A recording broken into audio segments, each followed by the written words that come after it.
All right, good afternoon, everyone. Thank you so much for joining us today. Really appreciate you doing that. So today, we're going to be talking about how to profit with advanced analytics and big data, kind of the definitions of it. We'll talk about email and drip marketing and networking ideas. We're going to talk a little bit about video networking. We're going to talk about how to get more people to your events with your associations that you're actually marketing to. So my name is Sherman Crancer. I'm the Partner Channel Development Manager for the Western United States and the developer of the program Project LeadGen, which is part of the Microsoft Community Connections Initiative.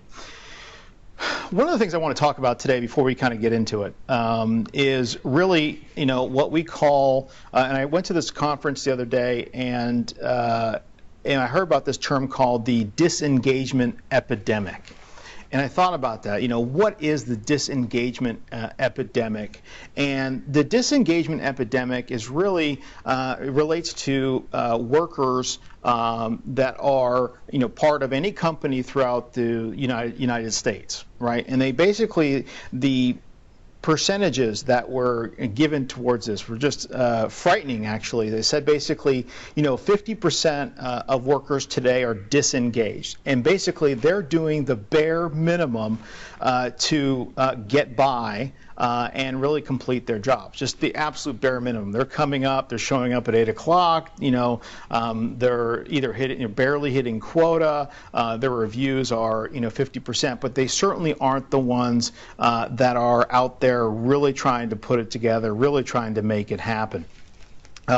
And what's very interesting about that is that there's another term called active disengagement.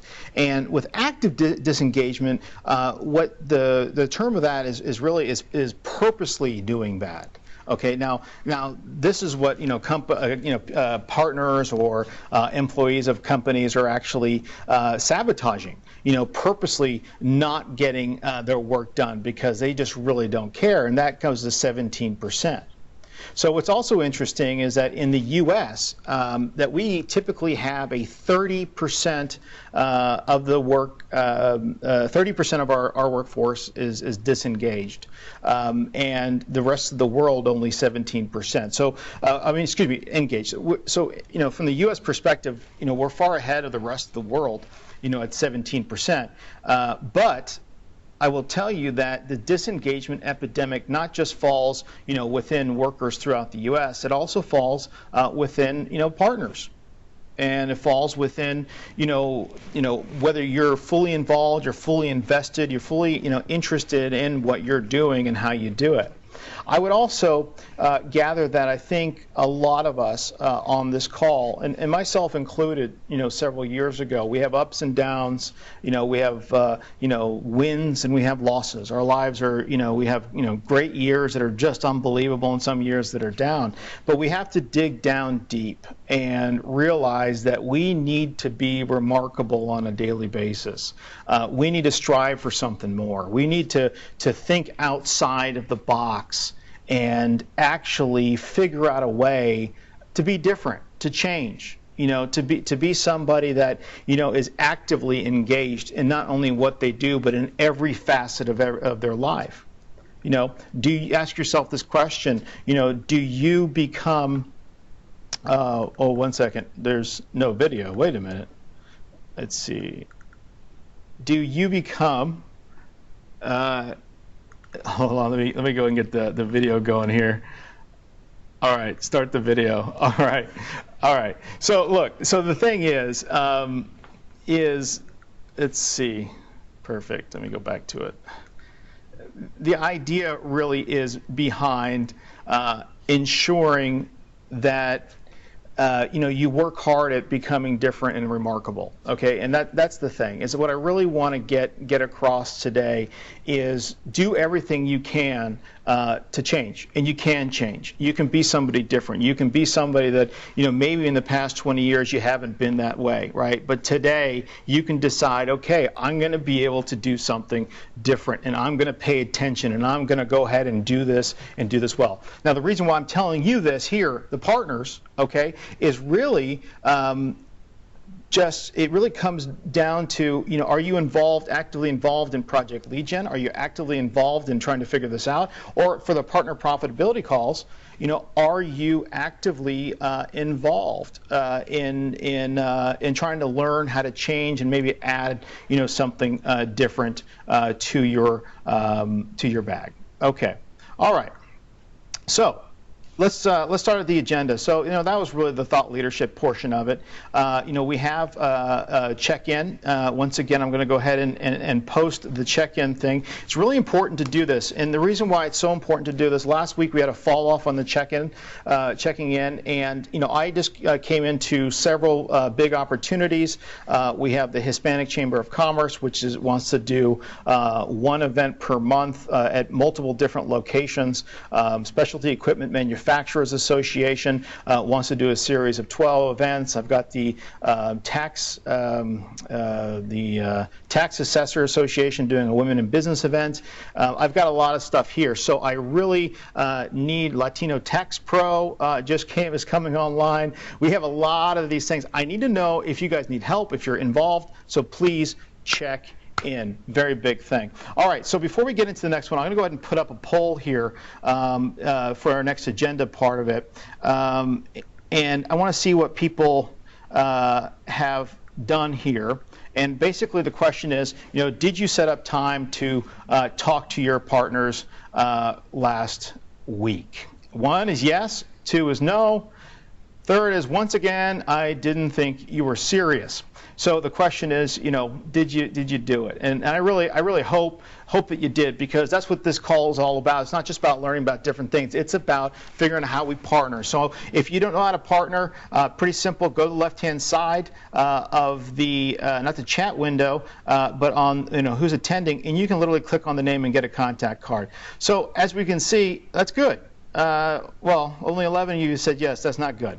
Okay, look, seriously, call some of your friends up here on this partner call. That's what this is. Let's help each other. Help yourself. Okay, it's about being remarkable, right? Let's get out there. Let's start talking to other partners so that we can get feedback from them, see what they do, figure out if there's a way that you could quarterback some of this stuff, and you can go ahead and maybe do some deals together. That's what I did. I constantly did that. So please, the partnering exercise is pretty simple. Okay, so we're going to go back to our content here. What I want you to do is I want you to call 3 partners that are on this call. Okay, and I want you to reach out to them and just ask them, what do they do? How do they do this? What is their value proposition? And then kind of go into the fact that, ask them, what type of lead they need, and then, one of the best ways of actually getting partners to send you leads, because we're all about Project LeadGen here, right? The way to get them to send you leads is to give something first.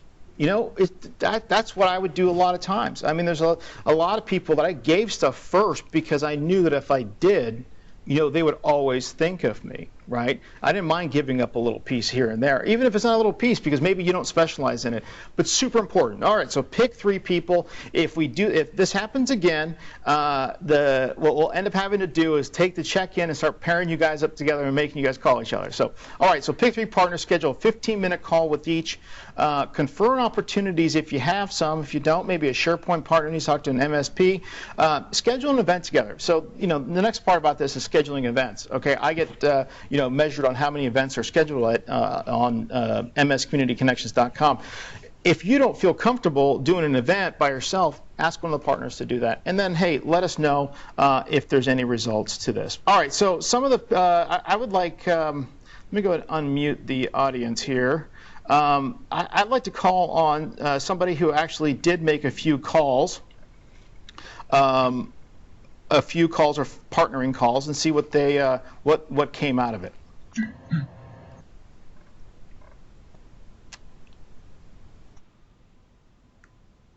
All right, I'll call on somebody.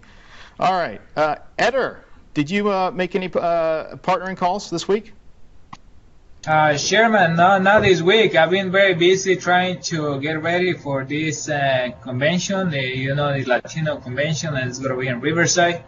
So, but yeah, definitely I'm considering what I can What I will suggest is that if maybe you or one of the partners can release the list of all the attendees here with the titles of what they do specifically. So I think that will be very helpful for all of us, so we get to know each other, the titles and stuff like that. So we get to choose and pick who can we call, to partner with and things like that.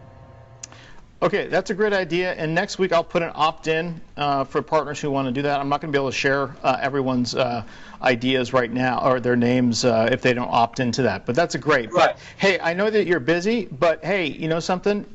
Networking and trying to build your business is really important. I know this might be seen like I'm taking you to task, but you got to network. You got to know who your partners are, especially that are on this MCC call. All right, next is Colby Watkins. Colby, I know you're out there talking to people. Do you partner a lot? I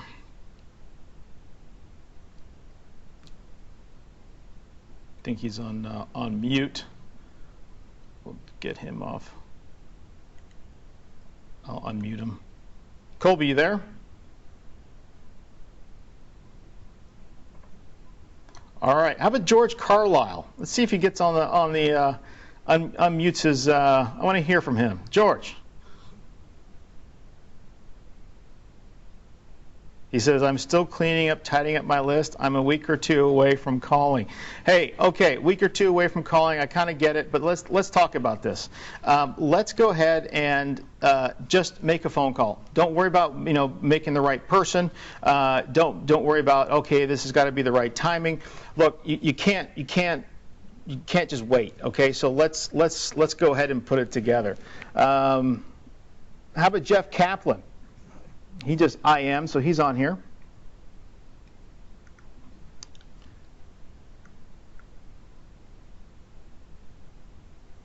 I think he's only on IM only. Okay. Jeff, can you unmute?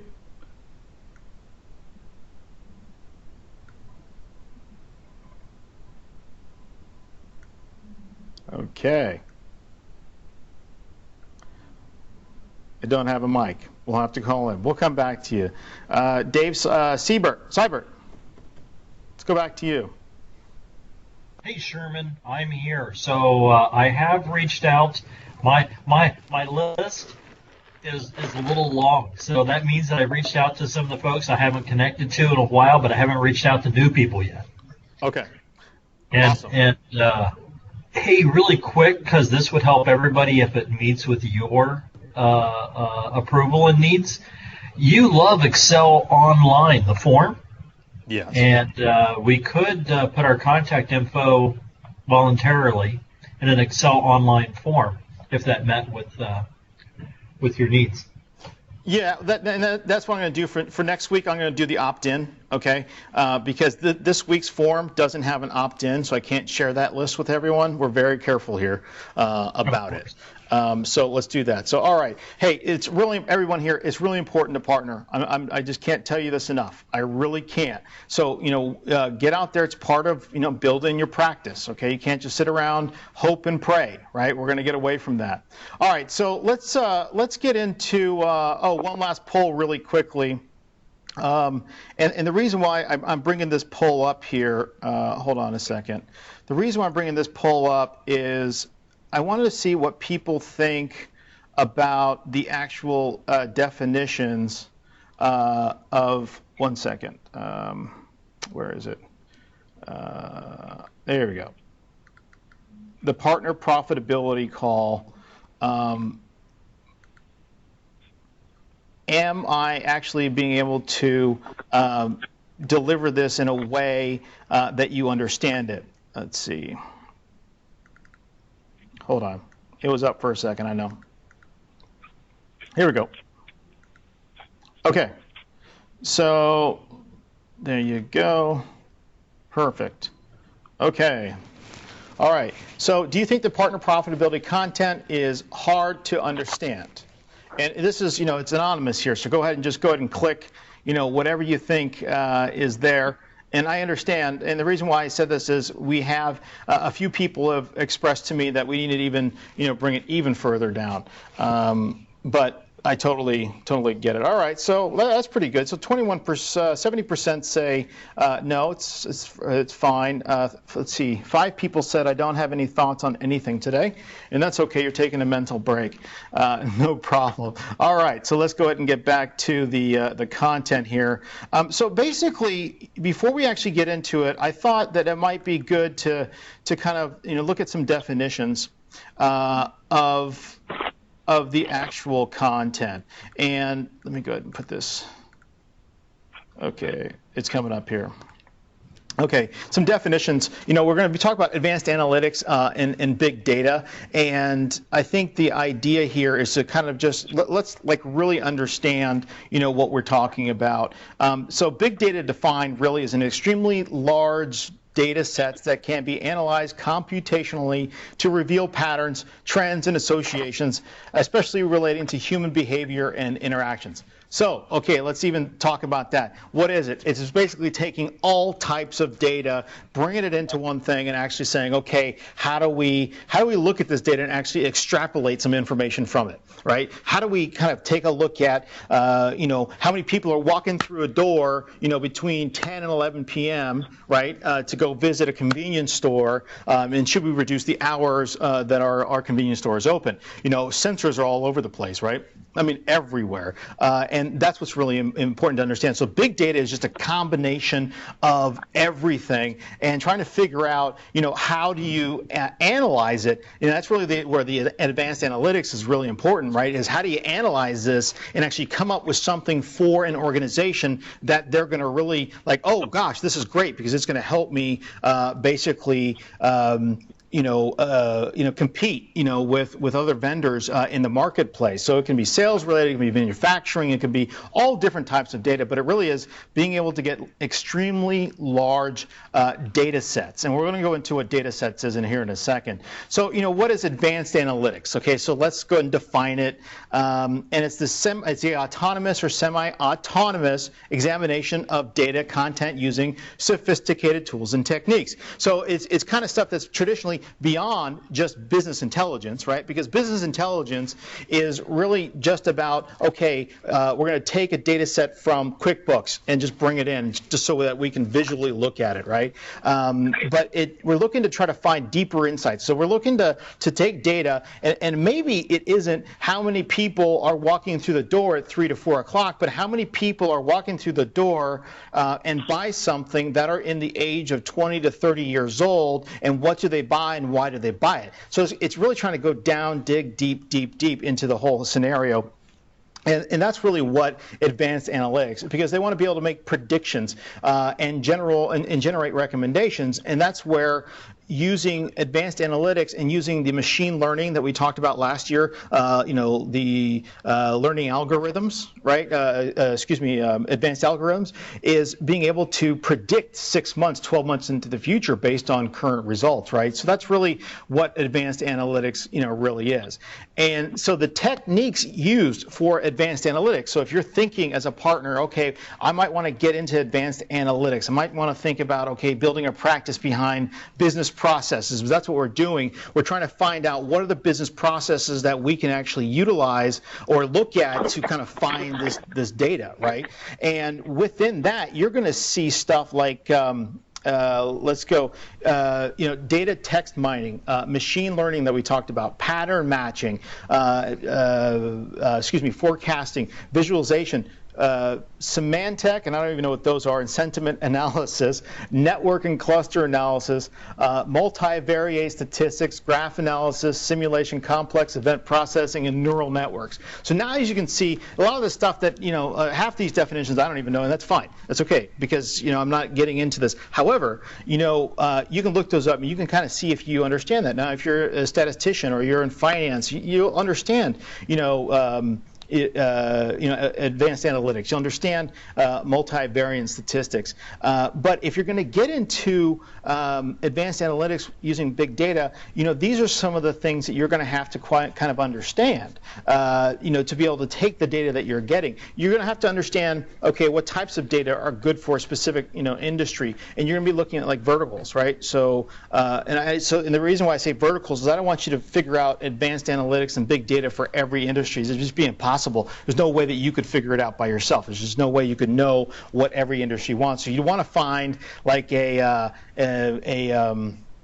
whatchamacallit, a vertical that you can say, okay, I know this for this vertical, and then you can replicate it and then just sell it to everybody in that vertical to give them more information. All right, so the next thing is what's sometimes complicated, and I was just kind of reading through this material last night, was third-party data sets. So I heard a lot of terminology behind it, and it was like, hey, what is this? What is it? And I thought to myself, what do they keep meaning by third-party data sets? And it really is just refers to the information gathered from internet traffic monitoring and collection. So what's a good example of that? It's third-party data could be any data that's been sourced from a mobile app maker. Okay, so when you download a mobile app and it says, I want access to your contacts, your GPS, to all those different things, or it's down in the user agreement, nobody says no to any of them because you can't get the app unless you say yes, right? Well, they're gathering all this information. Google is gathering information, right? You can buy information from them, third-party data sets on the type of traffic, the type of, the age of the person, what are their buying habits, and it's basically trying to grab that. That's what that data is, and it's anything gathered from the internet based on traffic monitoring and collection. So that's just kind of the definition of that. And if you click on the bubble. Oh, there you go. Okay, never mind. I was reading something. All right, so let's get into, now that we know some of the definitions of it, big data, advanced analytics, we know what third-party data sets are, let's think about some of the insights to maximize profitability within, if you want to go down this path, okay? And one is really business processes. You have to understand what a business process means, right? And you have to understand, if you look at a company and look at the organizational, let's say, chart of the company, organizational tree of the company, you have to figure out, okay, well, in finance department, what are the business processes in finance? How do they get organized, or are they organized, right? Are there ways that you can build value by helping them understand how they can increase or decrease their time spent on certain business processes? But you can also use this as a way to bring to companies, you're gathering this big data generation, right? And then you can bring them to companies in these verticals and say, hey, I can help you increase your sales and revenue because I have this data model that I created, okay, that might be able to help you gain more insights on the typical customer. You could then ask let's see, excuse me, I have, Sherman is now bouncing. Up and down, couldn't resist. All right, thanks, guys. Anyways, okay, look, you got to, the business value is really important. If you bring this to your clients, you're in a position now where, once again, you're totally different than every other MSP. And if you've been on the last 7 or 8 calls here, I'm all about helping you change what you're doing, moving into the future, evolving as a partner, right? And actually, creating something different. Who wants to be left in the age-old adage of bits and bytes? With self-healing architecture here, with computers, and we're getting away with desktop phones. Doing all that networking stuff and the bits and the bytes and being sourcing OEM parts, it's past. So how do you get to the future? So that's why we're talking about this. All right, so the next one is maximizing partner profitability is really going to be around third-party data sets for better insight. So that's when you're buying stuff, okay? You're going out to third parties and saying, okay, give me X, Y, and Z. I'm going to bring this in. It's maybe for manufacturers, or it's for retail. And then the way to maximize it is then fold in the managed services in your IP.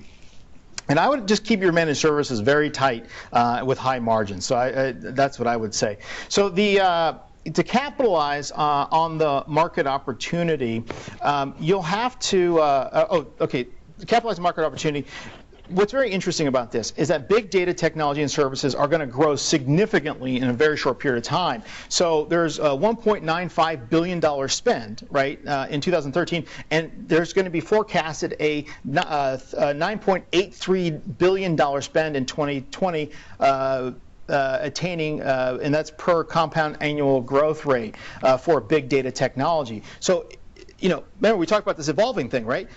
We got to help you move into the future. You're going to be left behind. You have to figure out, okay, how do I do this? How do I provide something that's totally different? And since there's going to be a much bigger spin again, right? If there's going to be a bigger spend, hey, I need to be a part of that. So next, big data technology and services market will grow from 16.55 billion in 2014 to $41.52 billion in 2018. Compound annual growth rate, another CAGR notation there, so that's 24%, and that's 6 times of the overall IT market. So if you can't see that this is a huge opportunity to be involved in, I don't know what else to tell you here. This is a huge opportunity. So, okay, what do you got to do? You got to figure out business process. You're going to have to look into analytics, big data. Go ahead and find a couple of those things out. Start doing some investigations. You can always call us. We'll be happy to help point you in the right direction. But it's really all in Azure. Machine learning's in Azure. Power BI is in Azure. Everything that we've been talking about, a lot of it's in Azure. You just need to know how to connect the dots. All right, so let's capitalize. Let's talk about the basics, okay? And what we go into here is there's 3 different ways that partners can make money using advanced analytics and big data partner opportunity within your Azure environment, and I'll explain them to you right here. So capitalizing on the market opportunity, we have to understand project services. Let's say you're just a partner who is just okay with project services. You like to be on hourly, you don't like recurring revenue, and you think to yourself, okay, I just want to be a project because I only want to take on 3 or 4 projects. It's not all bad, right? So, basically what you can do is the cloud readiness assessments, which we've, been talking about for the last 6 weeks. Solution analysis, scope, and design. That's a project, right? That's something you can charge X amount of dollars to do. The data architecture design, how does that apply with big data analytics? Well, hey, you're the one that's shaping this, these analytics. So part of you going into a customer base is you're saying, okay, let's do a project. Let's figure out what you need, right? So you're designing it for them. You're saying, okay, we need 6 different meetings. Each meeting we need to meet with everyone in your group, right? All the executives, and we need to figure out what type of data do you need, right? And so that's you're putting together the solution, the scope, the design of it. Next is creating the data cube, right? So that's when you take all of the different data sets and you're actually putting into one cube that's going to be pulled and generated out. Data center migration is another way that you can make money on a project services base. Maybe you want to pull all the data that they currently have. What if they're an online store? They're doing something with heavy internet platform as a service traffic. You can migrate that stuff over. That's a project. And then lastly, training. But don't give too much on training. But training can be really, really awesome way to make money. So what do we see? For this type of program, we see a $50,000 to $150,000 type of project that you can be charging. So with a 35% margin on it, right? And what that means is, hey, if you don't have the people in your business that can do a lot of this stuff, it's time to go out and find somebody that you can contract. Okay, let's look at the revenue stream. That's what I'm here to do, is talk to you about revenue stream, right? Not necessarily talking about becoming, a machine learning expert. I'm really talking about, okay, how do we look at this to make some money off of this thing, right? Let's get into that opportunity. Let's grab that piece of big data, right? And make sure everyone turns off their cell phones so nobody calls them, okay? Interrupts the meeting. All right, so that's a project-based service that is available for you. All right, so let me go ahead and move into the next piece of it, and that's really managed services. Okay, so what is the opportunity here? If you're a managed services provider.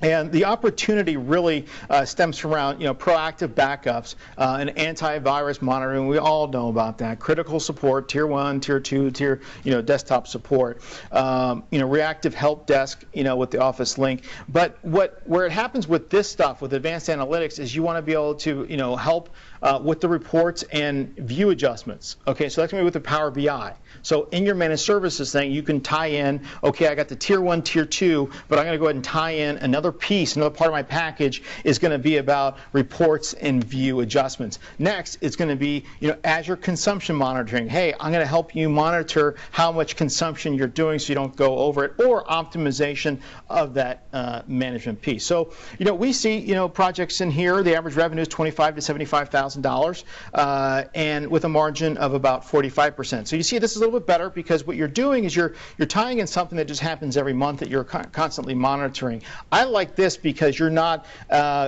everything to everyone, right? And you're like, okay, this is what I'll do for X amount of dollars. For $150 per user per month, this is what I'll do. That's it, right? And so that's really the managed services component. All right, so let's look at packaged IP. So this is where I always want every one of you to go to. I want you to be thinking about packaged IP every chance that you get, okay? Really important. And that really comes around, okay, what am I going to do here with advanced analytics and big data? Pre-configured dashboards, okay? If you haven't done Power BI dashboard yet, go ahead to www.powerbi.com. Okay, download your free trial, take a few Excel spreadsheets, create one. It literally only takes about a half hour to 45 minutes. It's unbelievable. And that's just to start the very tip top. You can go ahead and get in there and actually tie in QuickBooks or all these different data streams into it to create these rich visual formats. So packaged IP really is about how you are going to actually create that package, right, for, let's say, dentists or for manufacturers or doctors or lawyers or whatever industry that you're looking at, right? Retail, marketing, advertising, media, right? But you create the dashboard. Now, this dashboard that you create is your dashboard. You're creating it. You're creating the business processes that actually make sense here, right? And then you take that and you start charging a fee for it. So the cost may be $20 a month for your cost, but now you're charging $85 to $100 to $150. Forget just the small little licensing revenue pieces that you're getting. Now we're start talking huge revenue streams. As a partner, that's what I was doing. I was just thinking about how fast could I grow, those revenue streams. So the average revenue on this thing's 15 to 50K. It's a little bit smaller than some like the project-based stuff, but you're looking at a 65% a margin. You put in load balancing stuff into that, customer self-service portal. So you say, okay, I'm going to create this BI, but I'm going to allow them to do some drop down, click, drag, move, left, right. You allow them to do that, but that's part of your packaged IP, and then automated monitoring, alerting, and logging in there so you can quickly ensure that people are actually utilizing the actual thing. So really, it's packaged IP, which is where the money really is, right? That's where the money is. And I'm just telling you, if you can figure some of these things out, I think it'd be really awesome. All right, so you want me to repeat the URL, www.powerbi.com. I'm going to go ahead and put it into the link. All right. So those are really the three ways that you can make money with that. And what I'll do is I'm going to go ahead and unmute the audience. And if anyone has a question, I'll allow anybody to just go ahead and throw up a question.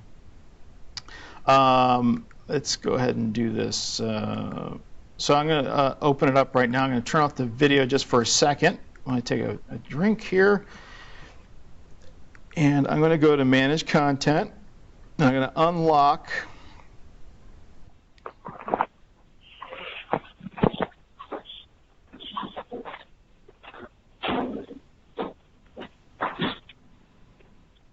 All right. So now everyone can go ahead and download it. So I'll go ahead and fix it. Okay. So Jeff Kaplan says, please repeat the URL. Is everyone on this call own or work for an MSP? No, Jeff, there's a lot of people on this call that are not MSPs, but they are on this call. And I think that's what's really good. All right, so Sydney Thornton says, I read an article in Forbes about what software programs promote collaboration, and they didn't mention a single Microsoft program, and certainly not SharePoint. Are they supposed to be a trusted source? Sydney, I would say no. Sherman, that was something that I read. My apologies. I thought I would give a couple of pointers to partners who are selling, cybersecurity, data visualization tools, as well as business intelligence tools. Kind of, if extracting that information, I found it to be useful. But as far as reliability of the source, I don't know if Forbes is a reliable source. I guess it's kind of a subjective matter.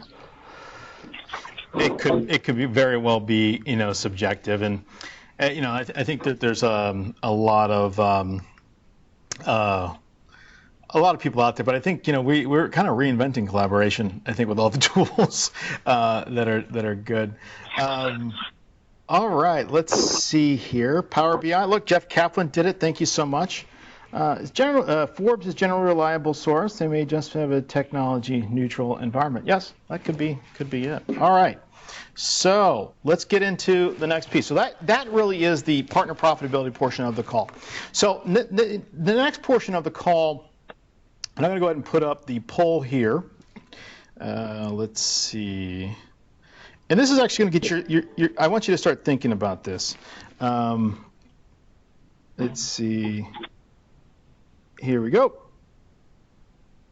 Now showing. All right, so let's start thinking about this. What type of follow-up do you do with prospects?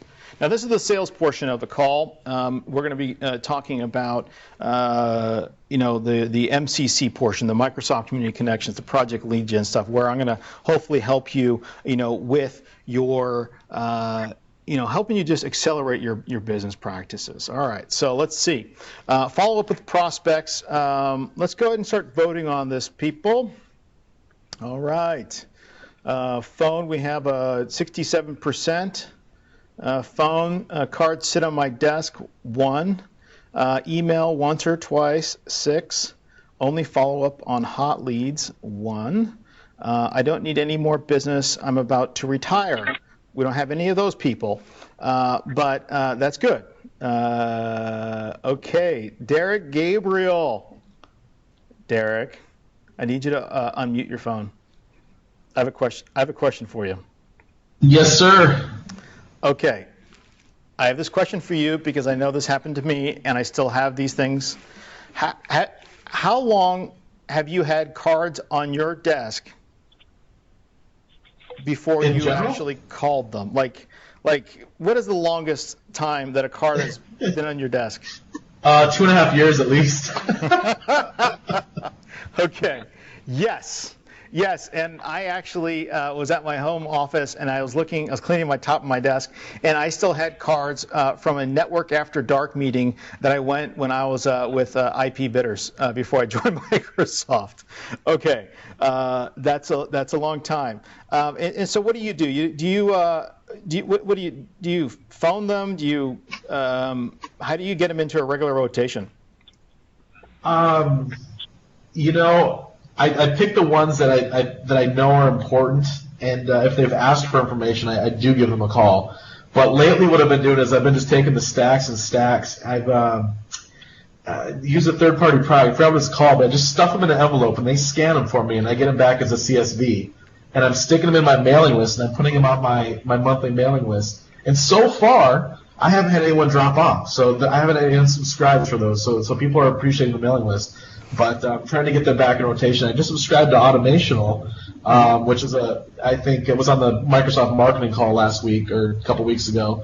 And hopefully some email and marketing automation will help fix some of the problems I have for being lazy. Okay, very good. It's that I'm glad that's a good best practice. Yeah, and actually Tabitha asked if you could if you could put that in here. That's really great. Hey, does anybody else have a best practice they want to share when it comes to networking and grabbing information, and one that works?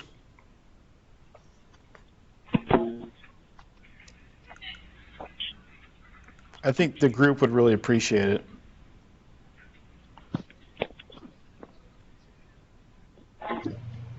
Hey, Dave, why don't you go ahead and talk about that? What do you do? Hey, Sherman. My first comment is that I don't like people that do colored cards on both sides. meaning there's no place to write on them. So that's always great when you're printing cards to leave white space. Otherwise, people can't make notes about you and your business. So the thing that I always do is when I go to an event, I always write just a couple quick notes on the card. One of them is the date, a brief, what is the name of the event, and then lastly, what action item do I want to follow up with that person? Just a quick one.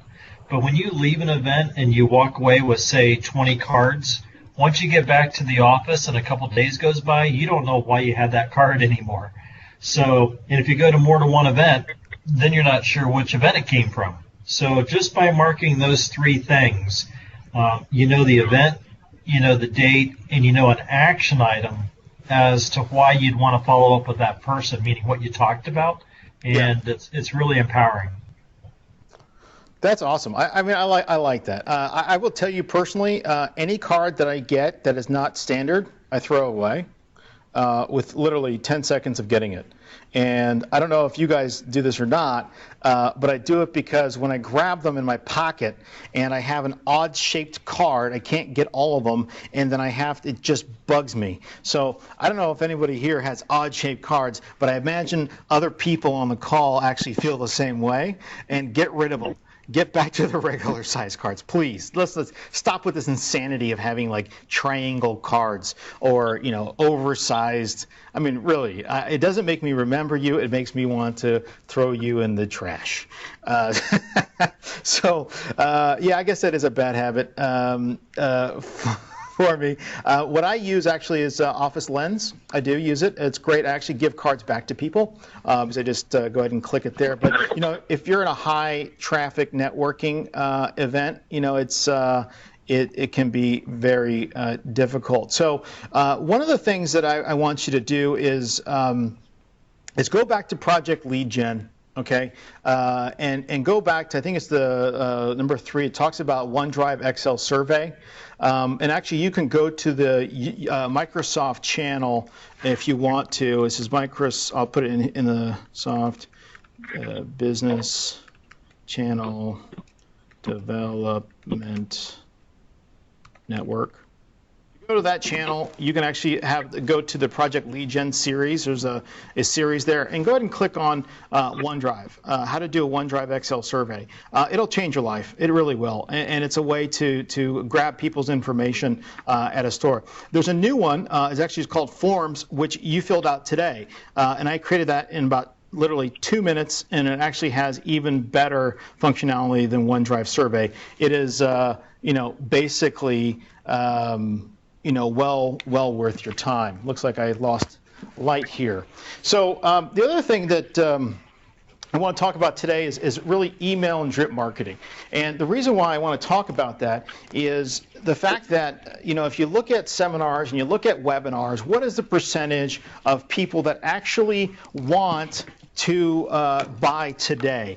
Let's go ahead and I'm going to raffle off some software here today, and I'm going to see if anyone knows. Hold on, the percentage of how many people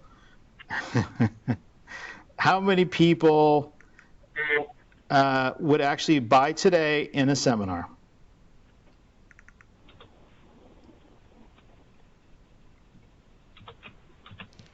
Okay, this is great. Good stuff. All right, so we've got Jeff Kaplan, 1 to 2% close. Jake, 3%. Barris, 10%. Okay. Scott, 5, 43%. 5. George is 2.5%, very close. Jake, you win. It's 3%. 3% of the people that are coming to your event are actually ready to buy today. 4 to 12%, 4 to 17% are people that would like to buy today, not necessarily happy with their current provider. However, they don't trust you, don't know you. And then the rest are happy with their provider, or they're in a contract. So now this type of content actually applies to everyone. right? Everyone, any type of industry, any type of event, whether you're in sales, you're in marketing, this is just what it is, right? And so why is that important? And that really comes down to email and drip marketing. Okay, so the basis behind Microsoft Community Connections and Project LeadGen and how you can actually make this work is that you have to do a lot of events. Okay, a lot of events. And don't be afraid to do a lot of events. You got to get out there. You got to market yourself, right? So you got to figure out, okay, A, we're going to do a lot of events, but B, what do I do with those people when they get here? Okay, when they get to the event. Well, you go to Microsoft Forms. Just type that in, Bing it, Microsoft Forms is a brand new one. It's in beta right now. It's awesome. Or you can go back to my Project LeadGen check-in, right, which is, if you haven't gone and checked in, please check in right now, okay? You can click on that, and then after you fill it out, you can say, create my own form, and you can actually get right into it. It's awesome to do it, okay? But the reality is, when you get all those people downloaded into a spreadsheet, what you have to do is you have to set up a 12-step process, okay, where every month they get an email, okay? And every month they get an email that they actually want to open. Okay, this is another thing that's really, really important. I want you to go to this website. Let's see, aminstitute.com. I think that's it. aminstitute.com, and then type in headline analyzer. And what that's going to do is going to help you create titles for your subject lines that people are going to want to open. So with your email and drip marketing, you want to create 12 separate emails. And in each email, you want to have your subject line, right? You want to have this great clickbait type of thing where they click on it, they got to click on it, they got to see what you're going to say. And then inside of your body of your email, this is one mistake that I think so many people do, and I get these emails every single day, and I just delete them, is they send you a literally a tome of information, 12 paragraphs, and why they want to talk to you about X, Y, Z, P, D, Q, and it's like, I read the first 3 sentences, and I just go ahead and delete it. Don't have time. You get 1,000 emails a day. You just don't have time. And honestly, the people you're marketing to, the owners, the presidents, the CEOs of these organizations, don't have time either. Just knock it off. Okay, just stop it. So what the body of your email should have is 2 bullet points. That's it. 2 bullet points. It should be 2 titles that are, once again, using headline analyzer. Okay, and then underneath they should have a link back to your website that has that information. And that information needs to be cool. It needs to be, 5 habits of successful people, manufacturer's nightmare in cybersecurity, stuff that's cool that they actually want to listen to, read, they want to open. Stop selling on these emails, because all you're trying to do is create a brand. You're creating a brand of a person that they're going to remember, right? Because if you do an event in January, right, and you're going to have 20 people in January, only 3% of those people actually want to do business right now, right? But let's look at, okay, in June, is that going to change? Well, yes, it is. The people that were in the top bracket part are ready to do business today, but they don't know who you are. Why? Because they only met you one time, okay? One time. And they don't remember. So you need to have this email drip marketing for your brand. And your brand is what's going to keep in front of them. They're going to keep wanting to open up your email every single month, right? They're going to want to, because you give them great stuff for them to listen to. And then when they have a need, they're going to remember you. They're going to at least give you a call, because what are you doing? You're a brand. You're providing thought leadership through educational seminars and webinars, but now you're providing them some stuff that's pertinent to their industry. Now remember, stop selling on that stuff. Put it onto your web page, whatever your thought leadership content is, and actually move forward from there. So that's really my advice. It's actually in the downloadable assets. I actually created 12 emails for you already. It's in the downloadable assets in PLG. If you don't have that, please let us know. Send an email to eGen or myself, and we'll be happy to help you out. All right, so I have something. So actually, Blake puts in there, today's SMS text.vcf info contains the business phone number and photo of the individual as well as the event. That could be pretty good. You can maybe even do text messaging instead of email marketing. All right, so let's go to, let's see, Richard Dichter says, what do you think of sending the 12 emails every 2 weeks over 6 months? You could, and it really all depends on, how much, great information you can put together. There's a treasure trove of stuff out there. I mean, it's just, forwarding things that are thought leadership stuff. We have simple tech tips. I would suggest that you use our simple tech tips to send it out. Send out the simple tech tips as one of your things, because it's all white papers. All we're sending out is white papers, infographics, just thought leadership type stuff. People want that. People will then look at your email and wait for your email instead of looking at your email that comes in a 5-paragraph explanation, 6,000 words of why they should call you or you should meet with them so that you can basically harass them into buying something. Nobody wants that, right? So let's get back to something that people want and they remember you when they have that problem or issue, because once again we go back to that 3%. Okay, very important statistic to understand. Seminar and email and webinar marketing and sales isn't one of those overnight success things. It's about building a large list. The more leads and more deals that you do, the more presentations you do, is the more people that get into that machine, and that machine just gets bigger and bigger and bigger. And as you say, having a machine of 10 people, now you got 50 people, 1,000 people. I had 3,500 people in 1 year into that machine. After 6 months, that machine just started to call. People had problems, and I was marketing to those people, right? And I was helping them out understand things, and I was easy to work with, right? So that's what I want you to do. That's where I want you to excel on this. All right, last thing. Got 6 minutes left here. How to maximize business associations. Okay, so I'm hearing a lot of partners having difficulty after they got the association in. They're like, yes, I got them. What happened to all the people? Nobody's coming to my event. Nobody, I'm waiting for them to do it. So look, marketing the event is really the responsibility of the association, but you can also help the association out. Okay, so how are you going to maximize this? These are the things that you have to remember when you tell an association, after you got them to say yes, they got on a call with us, we got them to say yes, now you don't have to pay money to join their organization. This is awesome, right? You're in, right? But you got to do a couple things. Okay, one, you got to get them to make sure they put their invitation on their monthly calendar. It's got to be on there, right? To save the date. Two, they got to send out the invitation twice, right? Don't bury it into the bottom of their 6,000-page newsletter. Get on top or send out a different one. Ensure that they understand that, hey, this is a benefit that Microsoft is bringing. It's not just myself; it's Microsoft too. Use the branding to push them. So you got to get them to send out that invitation. But the third and most important one, and a lot of partners miss this, is if you have this opportunity that we've been able to secure and work with you to get in, you should be attending all of their networking events. Because A, you don't have to join them because we helped you get in without having to pay for the association cost. But now it's time to join go to their networking events.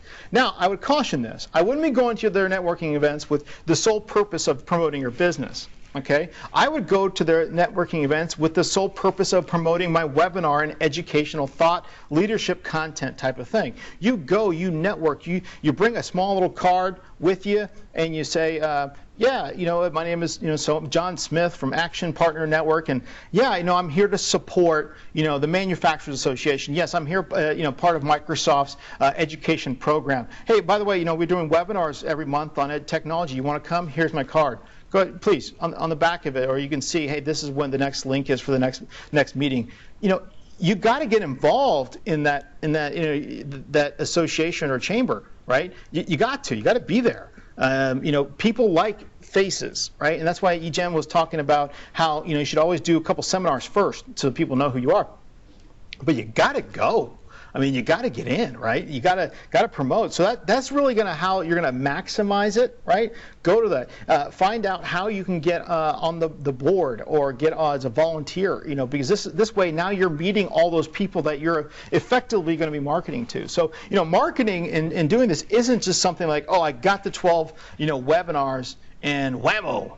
It's just going to be, it's the rain's coming, the deals are coming down. It's just not the way, okay? You got to keep pushing it. And that's why I keep saying one association is not enough. 10 associations may be just about enough, but I would do 12 or 13. Get involved. The more you're involved, the more that you have available to actually put something great together. So it's all about building this huge machine, right, and getting it out there. All right, so that's really what maximizing business associations are. Remember this. Okay, you need to go to guidestar.org or you can go to irs.gov. You've got to list at least 10 to 15 associations or chambers that you want to get involved in.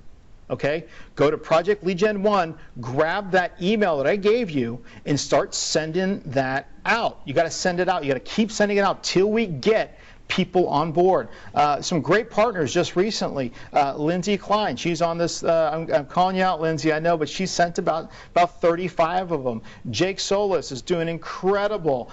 He sent out about 20 of them, and we already have two different associations ready to go. Eder is doing incredible with this, with the Latino Business Association.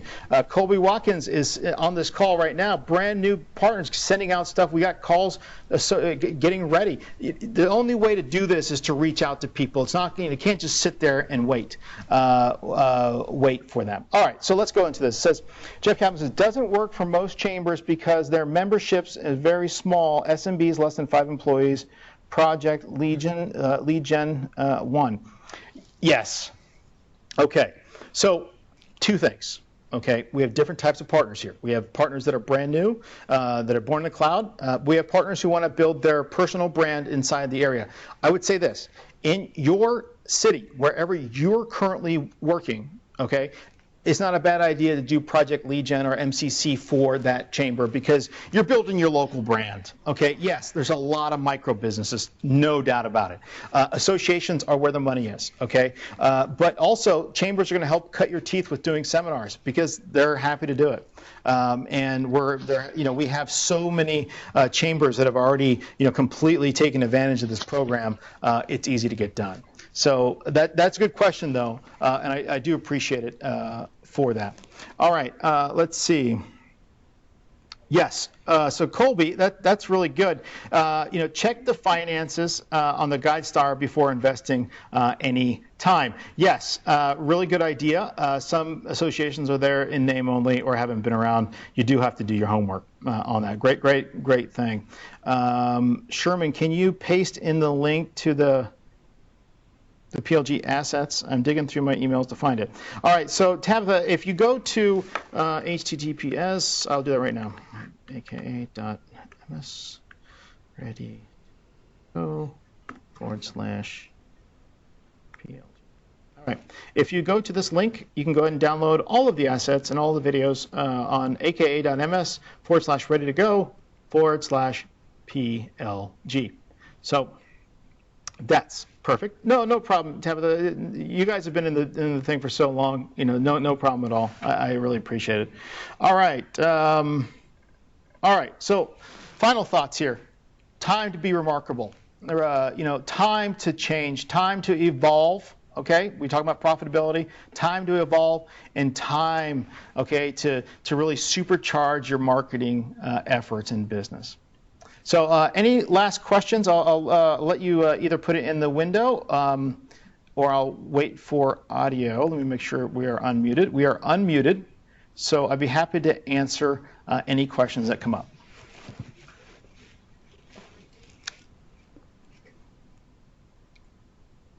All right. Well, no questions. No problem.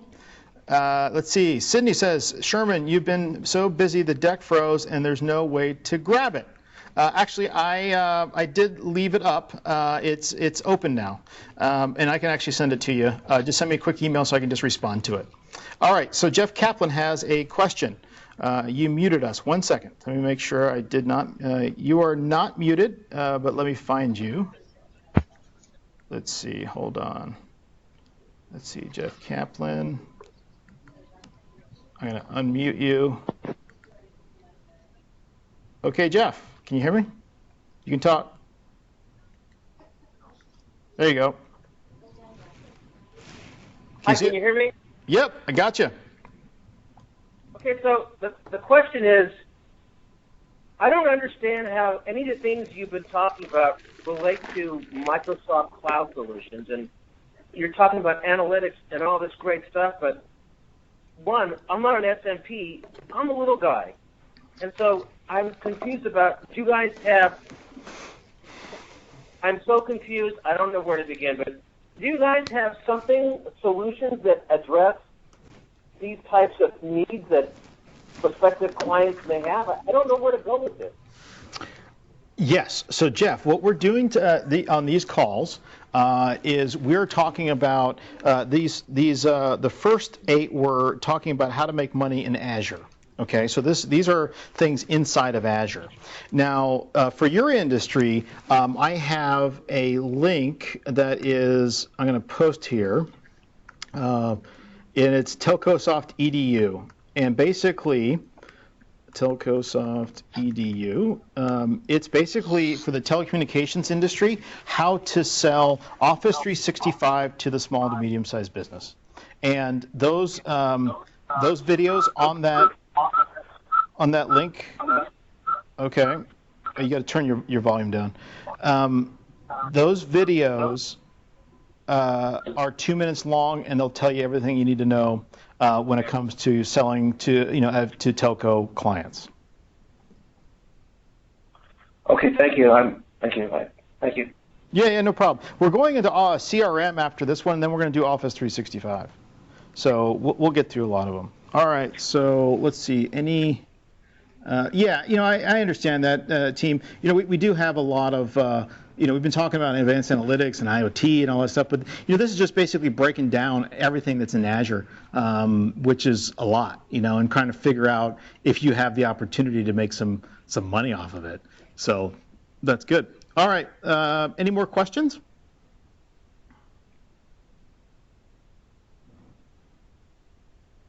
All right, remember to partner. Remember to be remarkable.